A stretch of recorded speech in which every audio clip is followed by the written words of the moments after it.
Take 2. Hello, super sales girls. Okay, what is a superhero's favorite part of a joke? The punchline. Go ahead, give it some punches. Anybody laughing? Well, I'm so excited to be here with you for session 2 of Super Sales Girl. We're going to pick up where we left off from session 1 because we didn't cover absolutely everything. We're going to go through that and then we will continue on our journey and our coverage of material. So number 1, I want to make sure everybody knows what a wiffle is. So if you haven't done this yet with your group, let me explain what it is, and then you're going to push pause and go ahead and do it.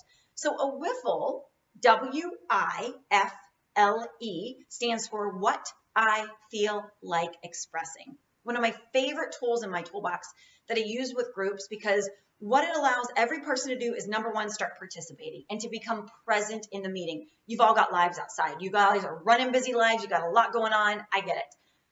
But you are here to invest your time, not to waste your time. And in order to do that, the more present you are, the more you can participate, the more you will get out of it.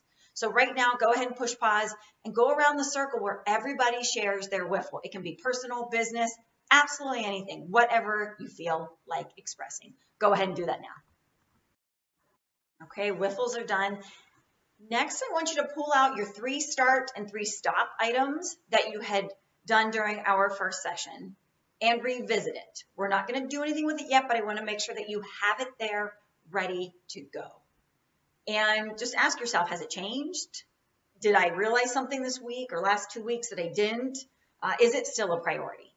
So let's revisit that, reprioritize it. If it still is the most important, let's keep it there in front of you. Remember, 1 start and 1 stop. So go ahead and make sure that you've got that together.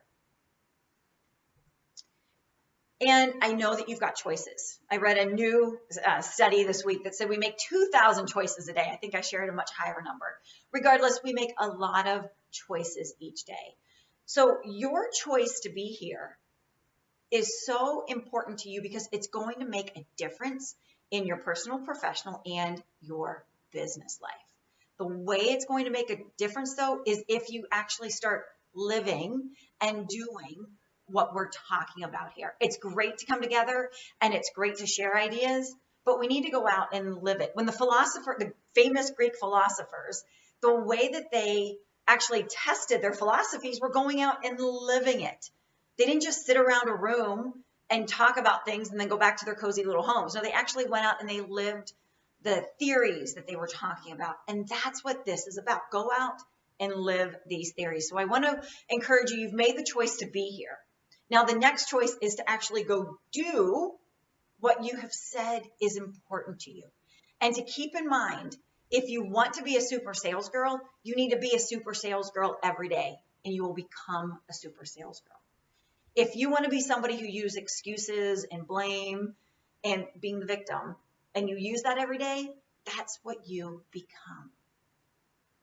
We have these choices. We have these choices to take ultimate responsibility for our lives. Ultimate responsibility for the way we respond to everything that happens in our life. And when we do, your life is changed. So keep out those 3 starts and 3 stops. So back to your very first session, and we'll go on the second page here where we talk about invest your time, don't waste your time. And what I want to share with you now is RAS. You'll see R-A-S. And RAS is your reticular activating system. This is part of your brain that works like a GPS.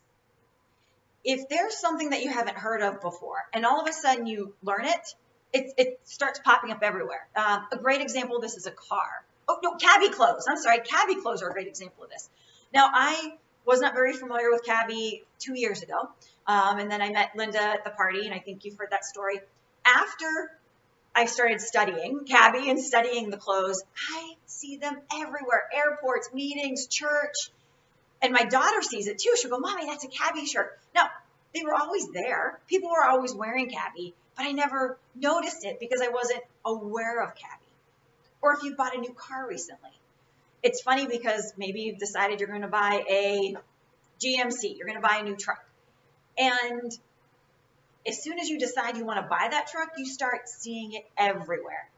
Now, were they always there? Probably. You're noticing them now. And that happens with our personal growth. When you start becoming aware of things, when you become aware of your excuses, you'll hear yourself come out with them and think, oh, I don't want to sound like that. You know, instead of giving an excuse, it's okay to say it's not done. Don't have to give excuses. Too often we just fill in the space with excuses. So setting your RAS on your excuses is one thing to start paying attention to. The other piece that I want you to start paying attention though is, what do you want out of Super Sales Girl? And you'll see a number 1 down there on the page. So go ahead, leaders. You can push pause here in just a second, but go ahead and write down, what is the number 1 thing, the number 1 aha, the number 1 result do you want to get out of being part of Super Sales Girl? We want to be very clear about this, because the clearer you are, the more likely you're going to reach it. If you go in to get a coffee and you say, just give me something to drink, you're probably not going to get what you really want. If you're specific about it, I want a skinny latte with vanilla and an extra shot of espresso, you're more likely to get it. So let's be really detailed in saying what it is you want out of Super Sales Girl, and then let's share that with the group. All right, we've got your number 1 down. I want to share with you what true selling means, because we talk about a Super Sales Girl being your true self, right? And I don't want you to change who you are. I want you to bring out the best of you to each and every person that you come across. So the way that we do that, the T stands for thinking. And Martin Luther King says, sometimes it is the biggest pain that you can make people go through. It's asking them to think. I'm asking you to think as you go through this program, to think about what it is you want to accomplish, to think about how you're doing, to think about how you can improve. Most people don't take this path. That's why they live their life status quo. I'm going to ask you and encourage you to think deeper, think wider, think bigger. All right, the R. The R stands for reaching out and relating, and that's going to be our focus here today, reaching out. If we want to sell, we need to talk to people. We need to engage with people. Sitting behind our computer at our house, although we might feel safe and secure, is not going to be the way we improve our business. It does take talking to people, so we're going to really dive into that today. The U is understanding others, understanding yourself, and uncovering needs that people have.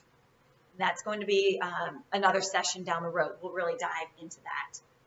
And finally, E means to evaluate and execute. Actually, it should be the other way. Execute first and then evaluate what you're doing.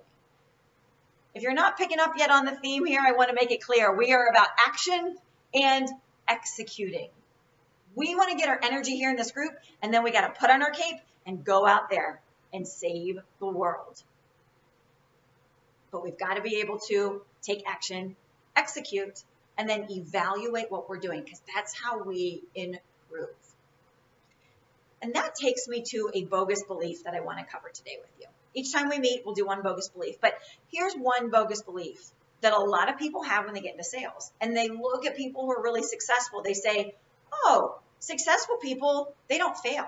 They just kind of get it. They've got this magic sauce and they've already figured it out how to sell. And it comes natural to them. That's a bogus belief. And if you believe it, you're going to be held back. Because a better belief is that successful people fail more than anybody else. They learn from their failures. They learn from their failures, they take more chances, and they get better at what they're doing because they have more practice. You see, in order to be good in sales, you need to practice. You got to get up to the bat. You got to take a lot of swings. Nobody in sports is good without practicing.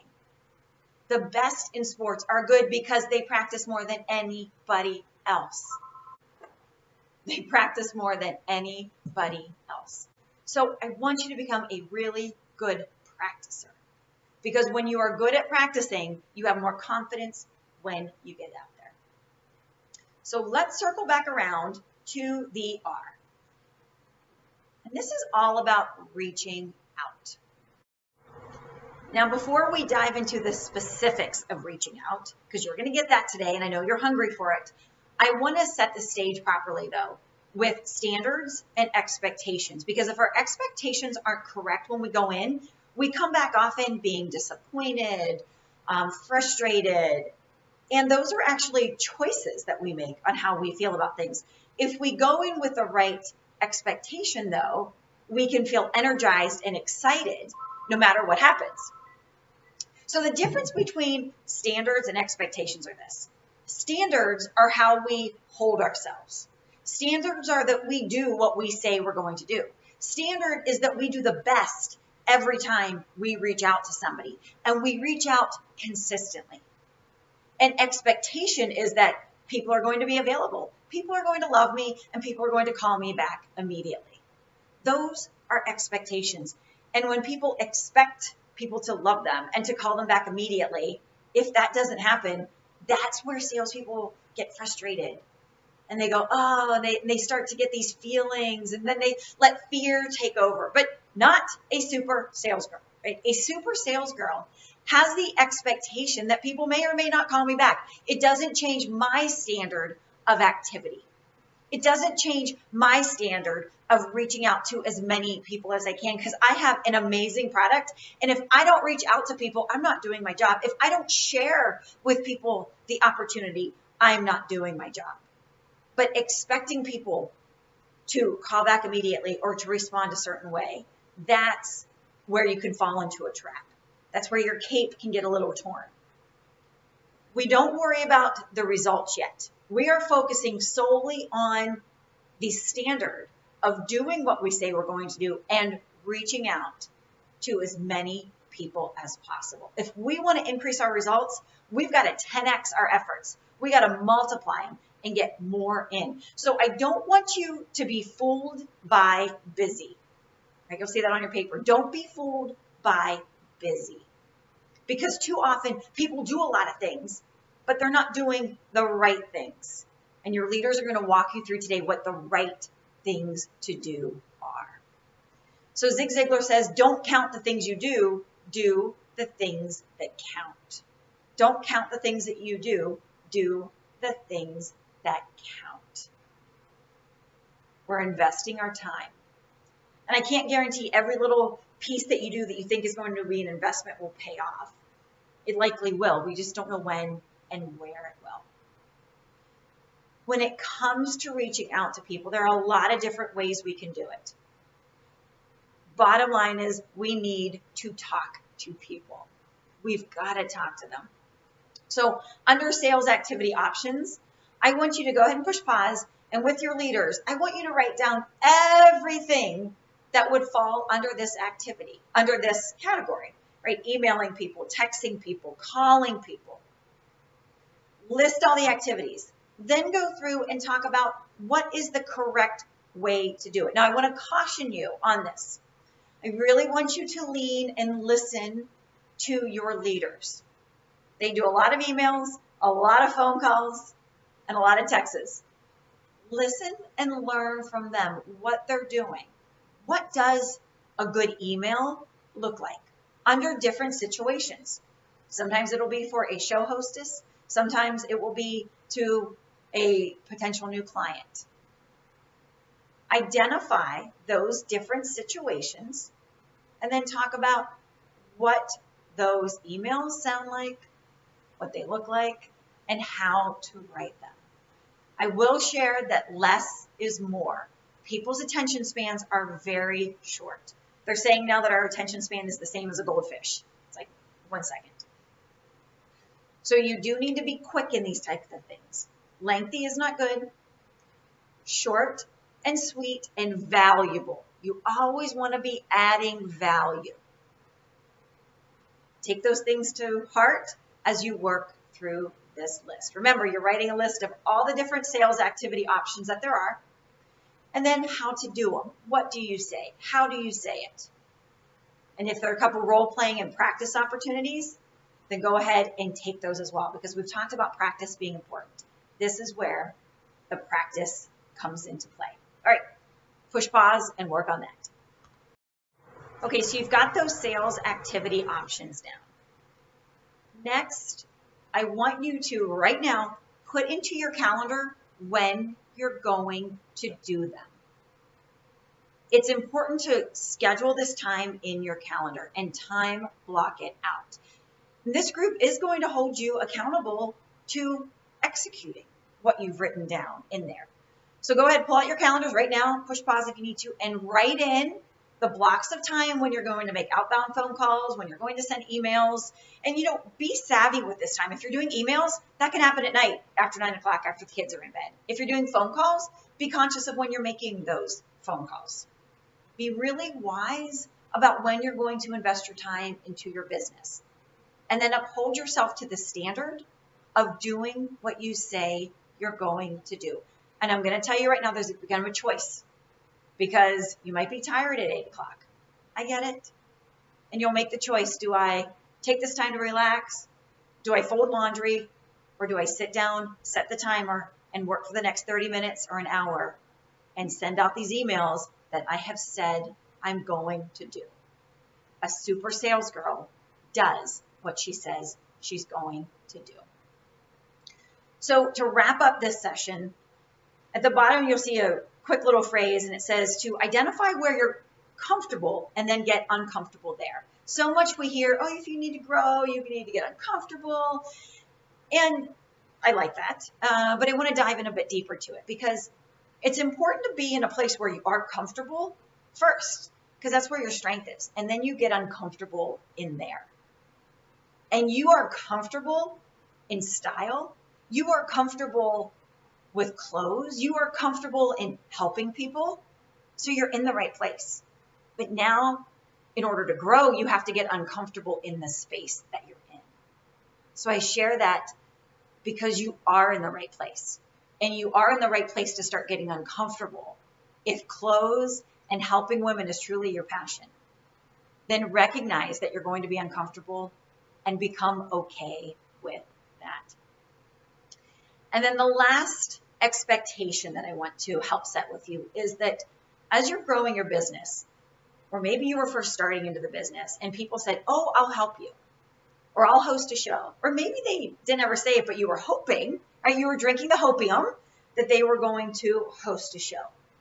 And then they haven't done it, and you get disappointed and you're hurt. And I want to encourage you to move past that, because the people who have known you pre-cabi, before you became a stylist, aren't always going to see you in the same light as new people you meet who know you as a stylist. I've always found it difficult when I go back to those people that I started with out of college and I did contract negotiations. And when I started my own business, they now own businesses. And I thought, gosh, I should be doing training for them. And it was always difficult because they saw me as that business partner, sometimes simply as being able to negotiate healthcare contracts. They didn't see me as the trainer that I've become. And as you grow in your business, when you meet new people who see you and know you as a cabi stylist, they have a whole different level of respect, not good or bad, right or wrong from those other people. It's simply different. They see you in a different light. So I want to encourage you to make new contacts who now know you as a cabi stylist. It doesn't mean they're going to host a show this season, but as you start reaching out to new people, you're planting these seeds. And it's the best analogy for this, because you're planting those seeds, you're going to cultivate those relationships. And down the road, they will become clients or host shows.